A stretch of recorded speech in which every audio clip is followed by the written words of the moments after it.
The Return of Sherlock Holmes by Sir Arthur Conan Doyle. The Adventure of the Dancing Men, Part 2. Inspector Martin had the good sense to allow my friend to do things in his own fashion, and contented himself with carefully noting the results. The local surgeon, an old white-haired man, had just come down from Mrs. Kilton Cubit's room, and he reported that her injuries were serious, but not necessarily fatal. The bullet had passed through the front of her brain, and it would probably be some time before she could regain consciousness. On the question of whether she had been shot, or had shot herself, he would not venture to express any decided opinion. Certainly the bullet had been discharged at very close quarters. There was only the one pistol found in the room, 2 barrels of which had been emptied. Mr. Hilton Cubit had been shot through the heart. It was equally conceivable that he had shot her and then himself, or that she had been the criminal, for the revolver lay upon the floor midway between them. "Has he been moved?" asked Holmes. "We have moved nothing except the lady. We could not leave her lying wounded upon the floor." "How long have you been here, doctor?" "Since 4 o'clock. Anyone else?" "Yes, the constable here." "And you have touched nothing?" "Nothing." "You have acted with great discretion. Who sent for you?" "The housemaid, Saunders." "Was it she who gave the alarm?" "She and Mrs. King, the cook." "Where are they now?" "In the kitchen, I believe." "Then I think we had better hear their story at once." The old hall, oak-panelled and high-windowed, had been turned into a court of investigation. Holmes sat in a great old-fashioned chair, his inexorable eyes gleaming out of his haggard face. I could read in them a set purpose to devote his life to this quest until the client whom he had failed to save should at last be avenged. The trim Inspector Martin, the old grey-headed country doctor, myself, and a stolid village policeman made up the rest of that strange company. The 2 women told their story clearly enough. They had been aroused from their sleep by the sound of an explosion, which had been followed a minute later by a second one. They slept in adjoining rooms, and Mrs. King had rushed in to Saunders. Together they had descended the stairs. The door of the study was open, and a candle was burning upon the table. Their master lay upon his face in the centre of the room. He was quite dead. Near the window his wife was crouching, her head leaning against the wall. She was horribly wounded, and the side of her face was red with blood. She breathed heavily, but was incapable of saying anything. The passage, as well as the room, was full of smoke and the smell of powder. The window was certainly shut and fastened upon the inside. Both women were positive upon the point. They had at once sent for the doctor and for the constable. Then, with the aid of the groom and the stable boy, they had conveyed their injured mistress to her room. Both she and her husband had occupied the bed. She was clad in her dress, he in his dressing gown, over his nightclothes. Nothing had been moved in the study. So far as they knew, there had never been any quarrel between husband and wife. They had always looked upon them as a very united couple. These were the main points of the servants' evidence. In answer to Inspector Martin, they were clear that every door was fastened upon the inside, and that no one could have escaped from the house. In answer to Holmes, they both remembered that they were conscious of the smell of powder from the moment that they ran out of their rooms upon the top floor. "I commend that fact carefully to your attention," said Holmes to his professional colleague, "and now I think that we are in a position to undertake a thorough examination of the room." The study proved to be a small chamber, lined on 3 sides with books, and with a writing table facing an ordinary window, which looked out upon the garden. Our first attention was given to the body of the unfortunate squire, whose huge frame lay stretched across the room. His disordered dress showed that he had been hastily aroused from sleep. The bullet had been fired at him from the front, and had remained in his body after penetrating the heart. His death had certainly been instantaneous and painless. There was no powder marking either upon his dressing gown or on his hands. According to the country surgeon, the lady had stains upon her face, but none upon her hand. "The absence of the latter means nothing, though its presence may mean everything," said Holmes. "Unless the powder from a badly fitting cartridge happens to spurt backward, one may fire many shots without leaving a sign. I would suggest that Mr. Hilton Cubit's body may now be removed. I suppose, Doctor, that you have not recovered the bullet which wounded the lady?" "A serious operation will be necessary before that can be done, but there are still 4 cartridges in the revolver. 2 have been fired and 2 wounds inflicted, so that each bullet can be accounted for." "So it would seem," said Holmes. "Perhaps you can account also for the bullet which has so obviously struck the edge of the window." He had turned suddenly, and his long, thin finger was pointing to a hole which had been drilled right through the lower window sash, about an inch above the bottom. "By George!" cried the inspector. "However did you see that?" "Because I looked for it." "Wonderful!" said the country doctor. "You are certainly right, sir. Then a 3rd shot has been fired, and therefore a 3rd person must have been present. But who could that have been, and how could he have got away?"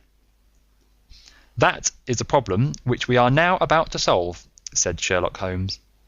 "You remember, Inspector Martin, when the servants said that on leaving their room they were at once conscious of a smell of powder. I remarked that the point was an extremely important one." "Yes, sir, but I confess I did not quite follow you." "It suggested that at the time of the firing, the window as well as the door of the room had been open, otherwise the fumes of powder could not have been blown so rapidly through the house. A draught in the room was necessary for that. Both door and window were only open for a very short time, however." "How do you prove that?" "Because the candle was not guttered." "Capital!" cried the inspector. "Capital!" "Feeling sure that the window had been open at the time of the tragedy, I conceived that there might have been a 3rd person in the affair, who stood outside this opening and fired through it. Any shot directed at this person might hit the sash. I looked, and there, sure enough, was the bullet mark." "But how came the window to be shut and fastened?" "The woman's first instinct would be to shut and fasten the window. But ho! What is this?" It was a lady's handbag which stood upon the study table. A trim little handbag of crocodile skin and silver. Holmes opened it and turned the contents out. There were 20 £50 notes of the Bank of England, held together by an Indian rubber band. Nothing else. "This must be preserved, for it will figure in the trial," said Holmes, as he handed the bag with its contents to the inspector. "It is now necessary that we should try to throw some light upon this 3rd bullet, which has clearly, from the splintering of the wood, been fired from inside the room. I should like to see Mrs. King, the cook, again. You said, Mrs. King, that you were awakened by a loud explosion. When you said that, did you mean that it seemed to you to be louder than the 2nd one?" "Well, sir, it wakened me from my sleep, so it is hard to judge, but it did seem very loud." "You don't think that it might have been 2 shots fired almost at the same instant?" "I'm sure I couldn't say, sir." "I believe that it was undoubtedly so. I rather think, Inspector Martin, that we have now exhausted all that this room can teach us. If you will kindly step round with me, we shall see what fresh evidence the garden has to offer." A flower bed extended up to the study window, and we all broke into an exclamation as we approached it. The flowers were trampled down, and the soft soil was imprinted all over with footmarks. Large masculine feet they were, with peculiarly long, sharp toes. Holmes hunted about among the grass and leaves like a retriever after a wounded bird. Then, with a cry of satisfaction, he bent forward and picked up a little brazen cylinder. "I thought so," said he. "The revolver had an ejector, and here is the third cartridge. I really think, Inspector Martin, that our case is almost complete." The country inspector's face had shown intense amazement at the rapid and masterful progress of Holmes's investigation. At first he had shown some disposition to assert his own position, but now he was overcome with admiration and ready to follow without question wherever Holmes led. "Whom do you suspect?" he asked. "I'll go into that later. There are several points in this problem which I have not been able to explain to you yet. Now that I have got so far, I had best proceed on my own lines, and then clear the whole matter up once and for all." "Just as you wish, Mr. Holmes, so long as we get our man." "I have no desire to make mysteries, but it is impossible at the moment of action to enter into long and complex explanations. I have the threads of this affair all in my hand. Even if this lady should never recover consciousness, we can still reconstruct the events of last night and ensure that justice be done. First of all, I wish to know whether there is any inn in this neighbourhood known as Elridge's." The servants were cross-questioned, but none of them had heard of such a place. The stable boy threw a light upon the matter by remembering that a farm of that name lived some miles off in the direction of East Ruston. "Is it a lonely farm?" "Very lonely, sir."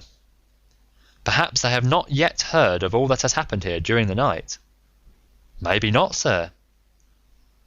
Holmes thought for a little, and then a curious smile played over his face. "Saddle a horse, my lad," said he. "I shall wish you to take a note to Elridge's farm." He took from his pocket the various slips of the dancing men. With these in front of him, he worked for some time at the study table. Finally, he handed a note to the boy, with directions to put it into the hands of the person to whom it was addressed, and especially to answer no questions of any sort which might be put to him. I saw the outside of the note, addressed in straggling, irregular characters, very unlike Holmes's usual precise hand. It was consigned to Mr. Abe Slaney, Elridge's Farm, East Ruston, Norfolk. "I think, Inspector," Holmes remarked, "that you would do well to telegraph for an escort, as, if my calculations prove to be correct, you may have a particularly dangerous prisoner to convey to the county jail. The boy who takes this note could no doubt forward your telegram. If there is an afternoon train to town, Watson, I think we should do well to take it, as I have a chemical analysis of some interest to finish, and this investigation draws rapidly to a close." When the youth had been dispatched with the note, Sherlock Holmes gave his instructions to the servants. If any visitor were to call asking for Mrs. Hilton Cubitt, no information should be given as to her condition, but he was to be shown at once into the drawing room. He impressed these points upon them with the utmost earnestness. Finally, he led the way into the drawing room, with the remark that the business was now out of our hands, and that we must while away the time as best we might until we could see what was in store for us. The doctor had departed to his patients, and only the inspector and myself remained. "I think that I can help you to pass an hour in an interesting and profitable manner," said Holmes, drawing his chair up to the table and spreading out in front of him the various papers upon which were recorded the antics of the dancing men. "As to you, friend Watson, I owe you every atonement for having allowed your natural curiosity to remain so long unsatisfied. To you, Inspector, the whole incident may appeal as a remarkable professional study. I must tell you first of all the interesting circumstances connected with the previous consultations which Mr. Hilton Cubitt has had with me in Baker Street." He then shortly recapitulated the facts which have already been recorded.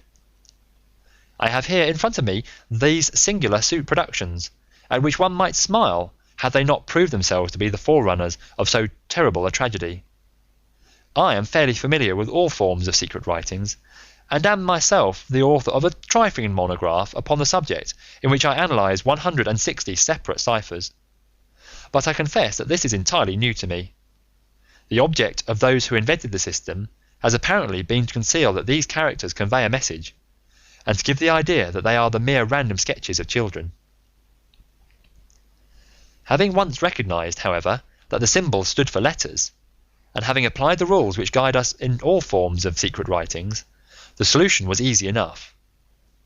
The first message submitted to me was so short that it was impossible for me to do more than to say with some confidence that the symbol XXX stood for E. As you are aware, E is the most common letter in the English alphabet, and it predominates to so marked an extent that even in a short sentence one would expect to find it most often. Out of 15 symbols in the first message, 4 were the same, so it was reasonable to set this down as E. It is true that in some cases the figure was bearing a flag, and in some cases not, but it was probable from the way in which the flags were distributed that they were used to break the sentence up into words. I accepted this as a hypothesis, and noted that E was represented by XXX. But now came the real difficulty of my inquiry. The order of the English letters after E is by no means well marked, and any preponderance which may be shown in an average of a printed sheet may be reversed in a single short sentence.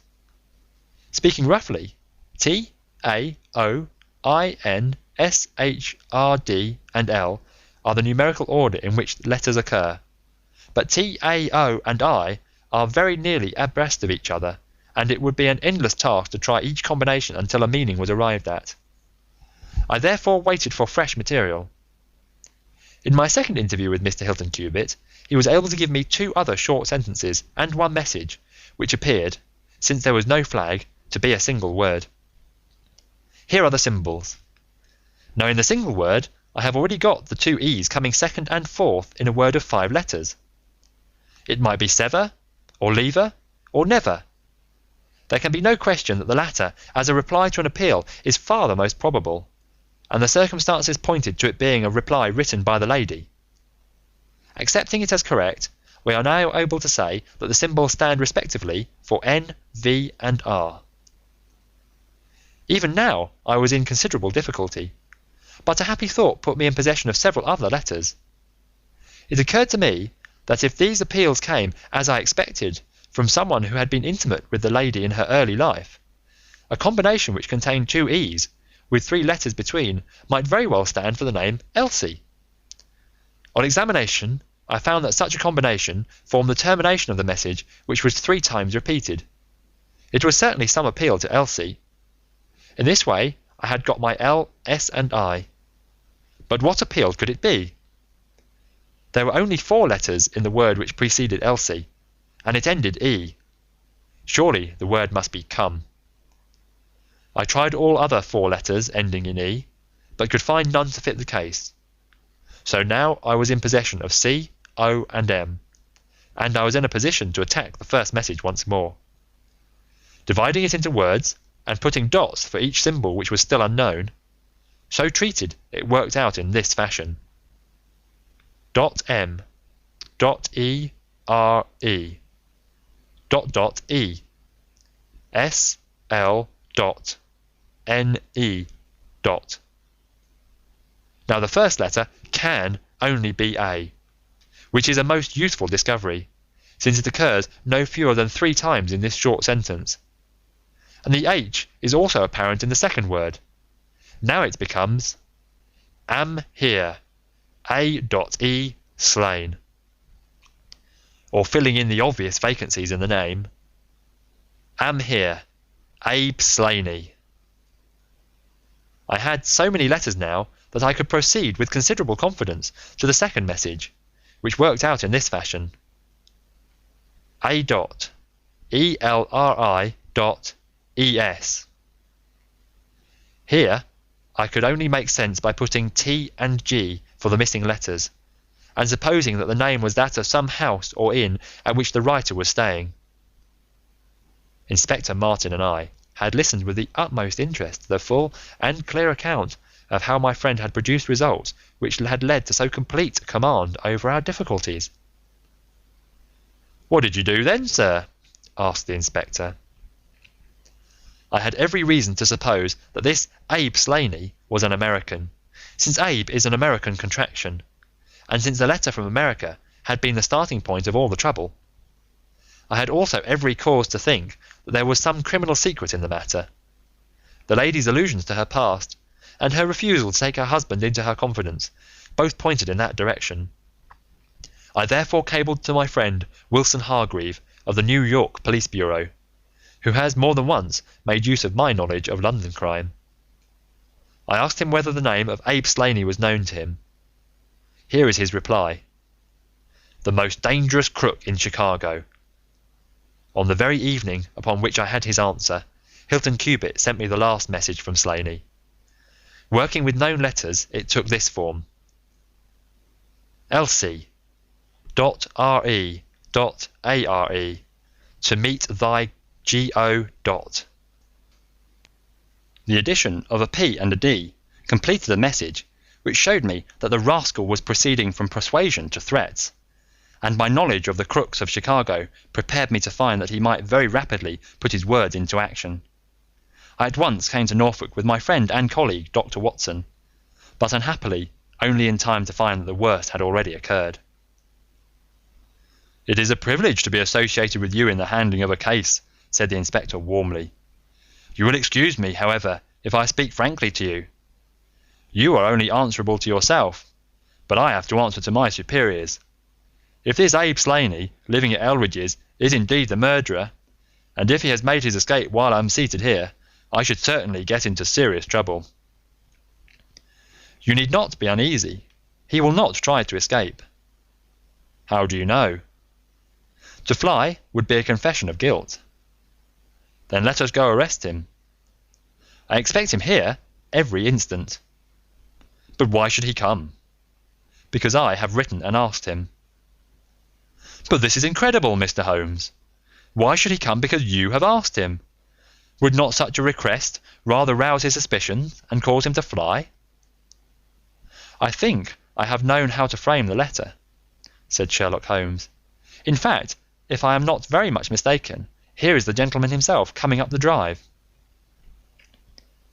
A man was striding up the path which led to the door. He was a tall, handsome, swarthy fellow, clad in a suit of grey flannel, with a Panama hat, a bristling black beard, and a great aggressive hooked nose, and flourishing a cane as he walked. He swaggered up a path as if the place belonged to him, and we heard his loud, confident peal at the bell. "I think, gentlemen," said Holmes quietly, "that we had best take up our position behind the door. Every precaution is necessary when dealing with such a fellow. You will need your handcuffs, Inspector. You can leave the talking to me." We waited in silence for a minute. One of those minutes which one can never forget. Then the door opened and the man stepped in. In an instant Holmes clapped a pistol to his head, and Martin slipped the handcuffs over his wrists. It was all done so swiftly and deftly that the fellow was helpless before he knew that he was attacked. He glared from one to the other of us with a pair of blazing black eyes. Then he burst into a bitter laugh. "Well, gentlemen, you have the drop on me this time. I seem to have knocked up against something hard, but I came here in answer to a letter from Mrs. Hilton Cubitt. Don't tell me that she is in this. Don't tell me that she helped set a trap for me." "Mrs. Hilton Cubitt was seriously injured and is at death's door." The man gave a hoarse cry of grief, which rang through the house. "You're crazy!" he cried fiercely. "It was he that was hurt, not she. Who would have hurt little Elsie? I may have threatened her, God forbid me, but I would not have touched a hair on her pretty head. Take it back, you. Say that she is not hurt." "She was badly wounded, by the side of her dead husband." He sank with a deep groan on the settee, and buried his face in his manacled hands. For 5 minutes he was silent. Then he raised his face once more, and spoke with the cold composure of despair. "I have nothing to hide from you, gentlemen," said he. "If I shot the man, he had his shot at me, and there's no murder in that. But if you think I could have hurt that woman, then you don't know either me or her. I tell you, there was never a man in this world loved a woman more than I loved her. I had a right to her. She was pledged to me years ago. Who is this Englishman that he should come between us? I tell you I had the first right to her, and that I was only claiming my own." "She broke away from your influence when she found the man that you are," said Holmes sternly. "She fled from America to avoid you, and she married an honourable gentleman in England. You dogged her and followed her and made her life a misery to her, in order to induce her to abandon the husband whom she loved and respected, in order to fly with you, whom she feared and hated. You have ended by bringing about the death of a noble man and driving his wife to suicide. That is your record in this business, Mr. Abe Slaney, and you will answer for it to the law." "If Elsie dies, I care nothing what becomes of me," said the American. He opened one of his hands and looked at a note crumpled up in his palm. "See here, mister," he cried, with a gleam of suspicion in his eyes. "You're not trying to scare me over this, are you? If the lady is hurt as bad as you say, who was it that wrote this note?" He tossed it forward onto the table. "I wrote it to bring you here." "You wrote it? There was no one on earth outside the joint who knew the secret of the dancing men. How came you to write it?" "What one man can invent, another can discover," said Holmes. "There is a cab coming to convey you to Norwich, Mr. Slaney, but meanwhile you have time to make some small reparation for the injury you have wrought. Are you aware that Mrs. Hilton Cubitt has herself lain under grave suspicion of the murder of her husband, and that it was only my presence here, and the knowledge which I happen to possess, which has saved her from the accusation? The least that you owe her is to make it clear to the whole world that she was in no way, directly or indirectly, responsible for his tragic end." "I ask nothing better," said the American. "I guess the very best case I can make for myself is the absolute naked truth." "It is my duty to warn you that it will be used against you," cried the inspector, with the magnificent fair play of the British criminal law. Slaney shrugged his shoulders. "I'll chance that," said he. "First of all, I want you gentlemen to understand that I have known this lady since she was a child. There were 7 of us in a gang in Chicago, and Elsie's father was the boss of the joint. He was a clever man, was old Patrick. It was he who invented that writing, which would pass as a child's scrawl unless you just happened to have the key to it. Well, Elsie learned some of our ways, but she couldn't stand the business, and she had a bit of honest money of her own, so she gave us all the slip and got away to London. She had been engaged to me, and she would have married me, I believe, if I had taken over another profession, but she would have nothing to do with anything on the cross. It was only after her marriage to this Englishman that I was able to find out where she was. I wrote to her, but got no answer. After that I came over, and as letters were no use, I put my messages where she could read them. Well, I have been here a month now. I lived in that farm, where I had a room down below, and could get in and out every night, and no one the wiser. I tried all I could to coax Elsie away. I knew that she read the messages, for once she wrote an answer under one of them. Then my temper got the better of me, and I began to threaten her. She sent me a letter then, imploring me to go away, and saying that it would break her heart if any scandal should come upon her husband. She said that she would come down when her husband was asleep at 3 in the morning, and speak with me through the end window, if I would go away afterwards and leave her in peace. She came down and brought money with her, trying to bribe me. This made me mad, and I caught her arm and tried to pull her through the window. At that moment in rushed the husband, with his revolver in his hand. Elsie had sunk down upon the floor, and we were face to face. I was healed also, and I held up my gun to scare him off and let me get away. He fired and missed me. I pulled off almost at the same instant, and down he dropped. I made away across the garden, and as I went I heard the window shut behind me. That's God's truth, gentlemen, every word of it, and I heard no more about it until that lad came riding up with a note which made me walk in here like a jay and give myself into your hands." A cab had driven up whilst the American had been talking. 2 uniformed policemen sat inside. Inspector Martin rose and touched his prisoner on the shoulder. "It is time for us to go." "Can I see her first?" "No, she is not conscious. Mr. Sherlock Holmes, I only hope that if ever again I have an important case, I shall have the good fortune to have you by my side." We stood at the window and watched the cab drive away. As I turned back, my eye caught the pellet of paper which the prisoner had tossed upon the table. It was the note with which Holmes had decoyed him. "See if you can read it, Watson," said he with a smile. It contained no word but this little line of dancing men. "If you use the code which I have explained," said Holmes, "you'll find that it simply means, 'Come here at once.'" I was convinced that it was an invitation which he would not refuse, since he could never imagine that it could come from anyone but the lady. "And so, my dear Watson, we have ended by turning the dancing men to good when they have so often been the agents of evil, and I think that I have fulfilled my promise of giving you something unusual for your notebook. 3:40 is our train, and I fancy we should be back in Baker Street for dinner." Only one word of epilogue. The American, Abe Slaney, was condemned to death at the Winter Assizes at Norwich, but his penalty was changed to penal servitude in consideration of mitigating circumstances and the certainty that Hilton Cubitt had fired the first shot. Of Mrs. Hilton Cubitt, I only know that I have heard she recovered entirely, and that she still remains a widow, devoting her whole life to the care of the poor and to the administration of her husband's estate. End of The Adventure of the Dancing Men by Sir Arthur Conan Doyle.